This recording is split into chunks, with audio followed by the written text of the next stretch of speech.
Hello everyone, welcome back to the channel. ಎಲ್ಲರೂ ಹೇಗಿದ್ದೀರಾ? Hope ಎಲ್ಲರೂ ಆರಾಮಾಗಿದ್ದೀರಾ ಅಂತ ಭಾವಿಸ್ತೀನಿ. ನಾನು ಕೂಡ ತುಂಬಾ ಚೆನ್ನಾಗಿದ್ದೀನಿ. ಫ್ರೆಂಡ್ಸ್, ನಿಮ್ಮೆಲ್ರಿಗೂ ಗೊತ್ತಿದ್ದೇ ಇದೆ ನನ್ನ ವೆಯ್ಟ್ ಲಾಸ್ ಜರ್ನಿ ಅಲ್ಲಿ ನಾನು ಯಾವ ರೀತಿ ವೆಯ್ಟ್ ಲಾಸ್ ಮಾಡಿದೆ ಏನು ಅನ್ನೋದನ್ನ ಒಂದು ಲಾಂಗ್ ವೀಡಿಯೋದಲ್ಲಿ ಶೇರ್ ಮಾಡ್ಕೊಂಡಿದ್ದೀನಿ. ಹಾಗೆ ಡೈಲಿ ನನ್ನ ಮಾರ್ನಿಂಗ್ ರೂಟೀನ್ ಬಂದುಬಿಟ್ಟು ಇದೇ ರೀತಿ ಇರುತ್ತೆ. ಬೆಳಗ್ಗೆ ಎದ್ದ ತಕ್ಷಣವೇ ನಾನು ಫ್ರೆಶ್ ಅಪ್ ಆಗ್ತೀನಿ. ಫ್ರೆಶ್ ಅಪ್ ಆಗಿಬಿಟ್ಟು ಟೆರೆಸ್ ಮೇಲ್ಗಡೆ ಬರ್ತೀನಿ. ಟೆರೆಸ್ ಮೇಲ್ಗಡೆ ಆ ಒಂದು ನಮ್ಮ ಮನೆ ನೇಚರ್ ನೋಡಿದ್ರೇ ಎಷ್ಟೋ ಸಮಾಧಾನ ಆಗುತ್ತೆ. ಇನ್ನು ನಮ್ಮ ರಾಕಿ ನನ್ನ ಜೊತೆನೇ ಬಂದುಬಿಡ್ತಾನೆ ಟೆರೆಸ್ ಮೇಲೆ, ನಾನು ಫಸ್ಟಾ ನೀನು ಫಸ್ಟಾ ಅನ್ನೋ ರೀತಿ. ಸೊ ಡೈಲಿ ಅಷ್ಟೇ.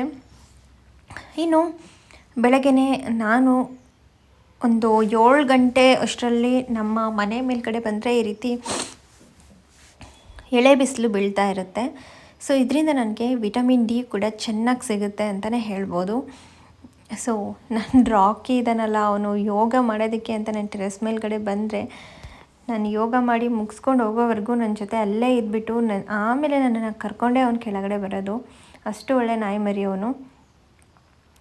ಸೊ ಫಸ್ಟಿಗೆ ನಾನು ಪದ್ಮಾಸನನ ಹಾಕಿಬಿಟ್ಟು ಧ್ಯಾನ ಮಾಡ್ತೀನಿ. ಮೆಡಿಟೇಷನ್ ಮಾಡೋದ್ರಿಂದ ನಿಮ್ಮ ಸ್ಟ್ರೆಸ್ಸು ಏನೇ ಇದ್ರೂ ಕೂಡ ತುಂಬಾ ಚೆನ್ನಾಗಿ ಫೀಲ್ ಅನಿಸುತ್ತೆ. ಮೆಡಿಟೇಷನ್ ಮಾಡೋದ್ರಿಂದ ನಮಗೆ ಏನೇ ಒಂದು ಸಿಟ್ಟು, ಕೋಪ ಅಥವಾ ಮೈಂಡು ಒಂಥರ ಟೆನ್ಷನ್ ಏನೇ ಇದ್ದರೂ ಸಮಾಧಾನ ಸ್ಥಿತಿಗೆ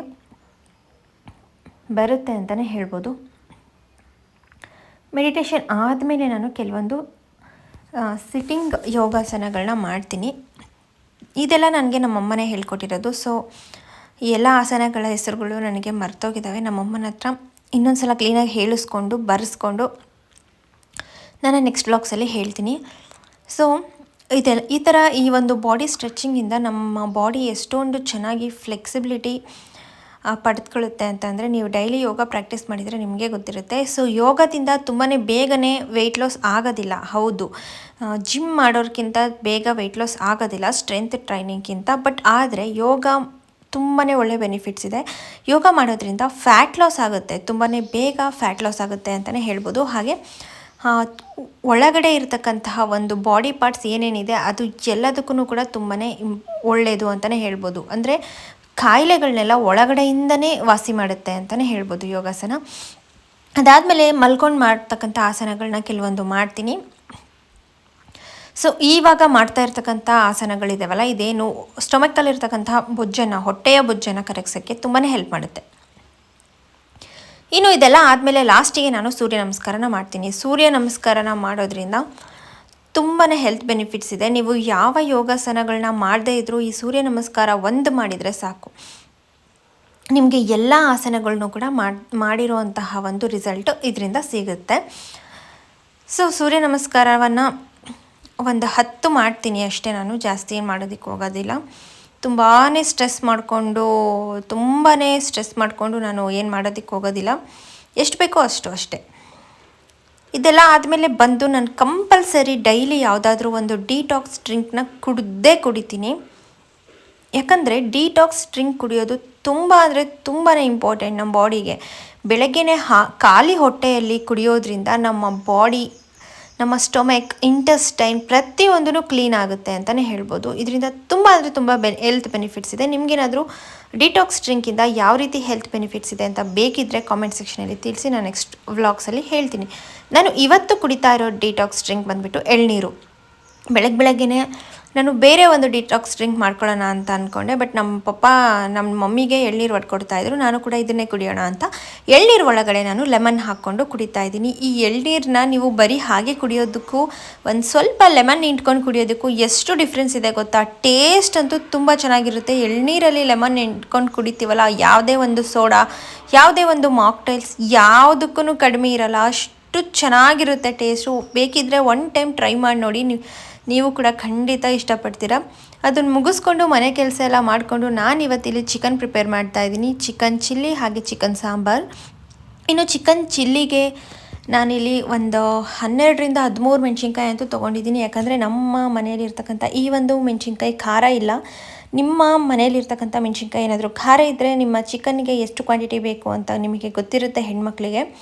ಅಷ್ಟನ್ನು ನೋಡಿಕೊಂಡು ಬಳಸ್ಕೊಳ್ಳಿ. ಇದಕ್ಕೆ ಒಂದು ಸ್ವಲ್ಪ ಎಣ್ಣೆ ಹಾಕ್ಕೊಂಡು ಇದನ್ನು ನೀಟಾಗಿ ರೋಸ್ಟ್ ಮಾಡ್ಕೋಬೇಕು. ಗ್ರೀನ್ ಚಿಲ್ಲಿನ ಕೆಲವೊಬ್ಬರು ಹಾಗೆ ಮಿಕ್ಸಿ ಜಾರ್ಗೆ ಮೆಣಸಿನ್ಕಾಯಿ ಈರುಳ್ಳಿ ಎಲ್ಲ ಹಸಿ ಹಸಿದನ್ನೇ ಹಾಕಿ ಮಾಡ್ತಾರೆ. ಹಾಗೆ ಮಾಡೋದ್ರಿಂದ ಎದೆ ಎಲ್ಲ ಉರಿ ಉರಿ ಗ್ಯಾಸ್ಟ್ರಿಕ್ ಸಮಸ್ಯೆ ಇರುತ್ತೆ. ಸ್ವಲ್ಪ ಏಜ್ ಆಗಿರೋರಿಗೆ ಅಂತಲ್ಲ, ತುಂಬ ಜನಕ್ಕೆ ಗ್ಯಾಸ್ಟ್ರಿಕ್ ಎದೆ ಉರಿ ಸಮಸ್ಯೆ ಇರುತ್ತೆ. ಅದು ತುಂಬಾ ಅನಿಸುತ್ತೆ ತಿಂದಾದ ಮೇಲೆ. ಹಾಗೆ ಟೇಸ್ಟ್ ಕೂಡ ಅಷ್ಟೇ ಅಷ್ಟೊಂದು ಚೆನ್ನಾಗಿ ಬರೋದಿಲ್ಲ. ಯಾವುದೇ ಒಂದು ನಾನ್ ವೆಜ್ ಮಾಡಿದ್ರೂ ಕೂಡ ನೀವು ಈ ರೀತಿ ಹುರ್ಕೊಂಡು ಮಾಡೋದ್ರಿಂದ ರುಚಿ ತುಂಬಾ ಚೆನ್ನಾಗಿ ಬರುತ್ತೆ.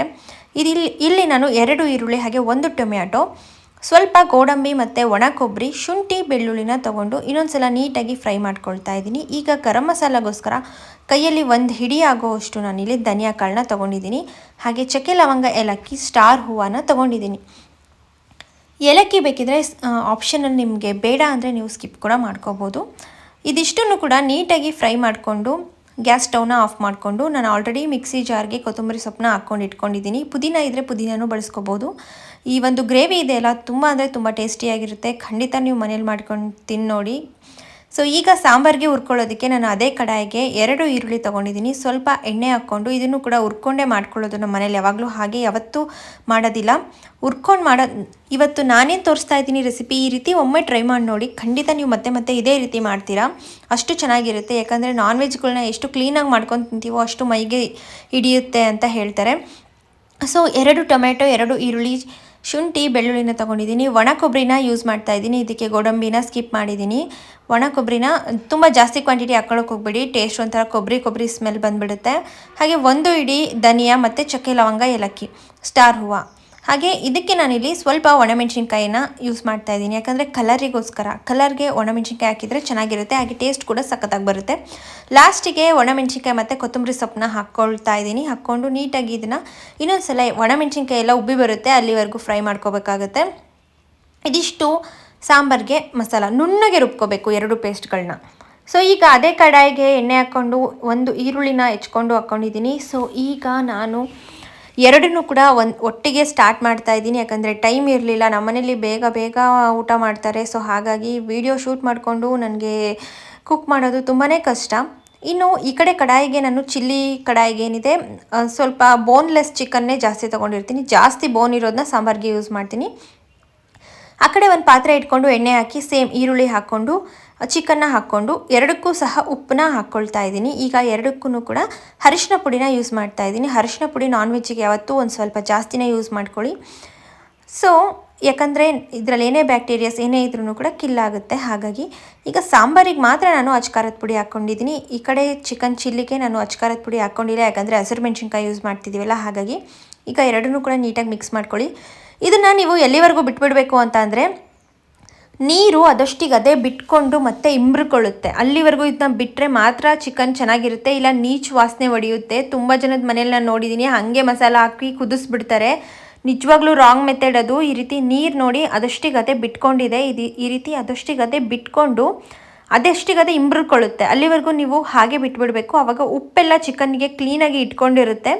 ಅದಾದಮೇಲೆ ಇಲ್ಲಿ 2ಕ್ಕೂ ನಾನು ಏನು ರುಬ್ಕೊಂಡಿದ್ದೀನಿ, ಫೈನ್ ಪೇಸ್ಟಾಗಿ ರುಬ್ಕೊಳ್ಳಿ. ಈ ಮಸಾಲಾನ ಹಾಕ್ಕೊಂಡಿದ್ದೀನಿ. ಸಾಂಬಾರಿಗೆ ಎಷ್ಟು ಕ್ವಾಂಟಿಟಿ ಬೇಕೋ ಅಷ್ಟು ನೀರನ್ನ ಹಾಕ್ಕೊಂಡಿದ್ದೀನಿ. ಇನ್ನು ಚಿಕನ್ ಚಿಲ್ಲಿಗೆ ನೀರು ಹಾಕ್ಕೊಳ್ಳೋ ಅವಶ್ಯಕತೆ ಇಲ್ಲ. ಇದನ್ನು ನೀಟಾಗಿ ಮಿಕ್ಸ್ ಮಾಡಿಕೊಂಡು ನೀಟಾಗಿ ಇದನ್ನು ಕುದಿಸ್ಕೋಬೇಕಾಗುತ್ತೆ. ಇಷ್ಟೇ ಫ್ರೆಂಡ್ಸ್. ಈ ರೀತಿ ಒಮ್ಮೆ ಟ್ರೈ ಮಾಡಿ ನೋಡಿ. ಚಿಕನ್ ಯಾವುದೇ ರೀತಿ ನೀಚು ವಾಸನೆ ಬರಲ್ಲ. ಹಾಗೆ ತುಂಬ ಕ್ಲೀನಾಗಿ ಮಾಡ್ಕೊಂಡು ತಿಂದಂಗೆ ಆಗುತ್ತೆ. ಅದರಲ್ಲಿ ಏನೇ ಒಂದು ಬ್ಯಾಕ್ಟೀರಿಯಾ, ನಿಜವಾಗ್ಲೂ ನಾನ್ ವೆಜ್ನ ನಿಜವಾಗ್ಲೂ ತುಂಬ ಕ್ಲೀನಾಗಿ ಮಾಡ್ಕೊಂಡು ತಿನ್ನಿ. 2-3 ಸಲ ವಾಶ್ ಮಾಡೋದೇ ಆಗಲಿ, ಈ ರೀತಿ ಮೆಥಡ್ ಯೂಸ್ ಮಾಡೋದೇ ಆಗಲಿ, ಹೆಂಗೆ ಬೇಕೋ ಹಂಗೆ ಮಾಡ್ಕೊಂಡು ತಿನ್ನಬೇಡಿ. ನಿಜವಾಗ್ಲೂ ಅದು ಸೇರಲ್ಲ. ಇದು ಕೆಲವೊಬ್ಬರು ನಾನ್ ವೆಜ್ ಒಂಥರ ತಿನ್ನೋದನ್ನೇ ಬಿಟ್ಬಿಟ್ಟಿರ್ತಾರೆ, ಈ ರೀತಿ ಮಾಡ್ತಾರಲ್ಲ, ಹಾಗಾಗಿ ಹಂಗಾಗೋದು. ಈ ರೀತಿ ನೀಟಾಗಿ ಮಾಡ್ಕೊಂಡು ತಿನ್ನೋದ್ರಿಂದ ಏನಕ್ಕೆ ಆ ರೀತಿ ಆಗುತ್ತೆ ಅಲ್ವಾ. ಸೊ ಇದನ್ನು ಮುಚ್ಚಿಬಿಟ್ಟು ಒಂದು ಸ್ವಲ್ಪ ಹೊತ್ತು ಕುದಿಸ್ಬೇಕಾಗುತ್ತೆ ಚಿಕನ್ ಬೇಯೋವರೆಗೂ. ಚಿಕನ್ನ ತುಂಬಾ ಗಟ್ಟಿನೂ ಅಲ್ಲ, ತುಂಬಾ ಸಾಫ್ಟು ಅಲ್ಲ ಅನ್ನೋ ರೀತಿ ಬೇಯಿಸ್ಕೊಳ್ಳಿ, ತುಂಬ ಚೆನ್ನಾಗಿರುತ್ತೆ ಟೇಸ್ಟು. ಸೊ ಫ್ರೆಂಡ್ಸ್, ನಮ್ಮ ಡೈಲಿ ರೋಟಿನಲ್ಲಿ ವೆಯ್ಟ್ ಲಾಸ್ ಮಾಡೋರು, ನೀವು ವೆಜಿಟೇರಿಯನ್ ಆಗಿದ್ದರೆ ಕಾಳುಗಳಲ್ಲಿ ಹೇರಳವಾಗಿ ಪ್ರೋಟೀನ್ ಸಿಗುತ್ತೆ. ನಾನ್ ವೆಜಿಟೇರಿಯನ್ ಆಗಿದ್ದರೆ ಎಗ್ಸು, ಚಿಕನ್ನು, ಫಿಶ್ ಯೂಸ್ ಮಾಡ್ಬೋದು. ನಮ್ಮ ಮನೇಲಿ ಎನಿ ಟೈಮ್ ನಾನ್ ವೆಜ್ ಇದ್ದೇ ಇರುತ್ತೆ.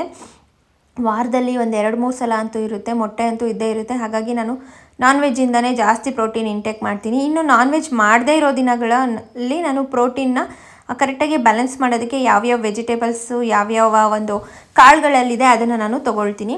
ಸೊ ಇವತ್ತು ನನ್ನ ಪ್ರೋಟೀನ್ ಇಂಟೇಕಿಗೋಸ್ಕರ ನಾನು ಚಿಕನ್ ಹಾಗೆ ದೋಸೆ ತೊಗೊಂಡಿದ್ದೆ. ಸೊ ಫ್ರೆಂಡ್ಸ್, ಇದೇ ರೀತಿ ನನ್ನ ಊಟ, ಡಿಟಾಕ್ಸ್ ಡ್ರಿಂಕು, ನನ್ನ ವೆಯ್ಟ್ ಲಾಸ್ ಇನ್ನಷ್ಟು ರೆಸಿಪೀಸು ಏನಾದರೂ ನಿಮಗೆ ಇನ್ಫಾರ್ಮೇಷನ್ ಬೇಕಿದ್ದರೆ ಅಥವಾ ನನ್ನ ವೆಯ್ಟ್ ಲಾಸ್ ವೀಡಿಯೋಸೇ ನಿಮಗೆ ಕಂಟಿನ್ಯೂಸ್ ಆಗಿ ಬೇಕು ಅಂದರೆ ದಯವಿಟ್ಟು ಕಮೆಂಟ್ ಮಾಡಿ. ಇನ್ಮೇಲಿಂದ ಡೈಲಿ ವೆಯ್ಟ್ ಲಾಸ್ ವೀಡಿಯೋಸ್ನ ಒಂದಾದರೂ ಅಪ್ಲೋಡ್ ಮಾಡೋದಕ್ಕೆ ಟ್ರೈ ಮಾಡ್ತೀನಿ. ಸೊ ಇಲ್ಲಿವರೆಗೂ ಟೈಮ್ ಕೊಟ್ಟು ನನ್ನ ವ್ಲಾಗ್ಸ್ನ ನೋಡಿದ್ದಕ್ಕೆ ತುಂಬ ಥ್ಯಾಂಕ್ ಯು ಸೋ ಮಚ್. ಇನ್ನೂ ಯಾರೆಲ್ಲ ಸಬ್ಸ್ಕ್ರೈಬ್ ಮಾಡ್ಕೊಂಡಿಲ್ಲ ಪ್ಲೀಸ್ ಸಬ್ಸ್ಕ್ರೈಬ್ ಮಾಡ್ಕೊಳ್ಳಿ, ಹಾಗೆ ಬೆಲ್ ಐಕಾನ್ನ ಕ್ಲಿಕ್ ಮಾಡಿ. Thank you.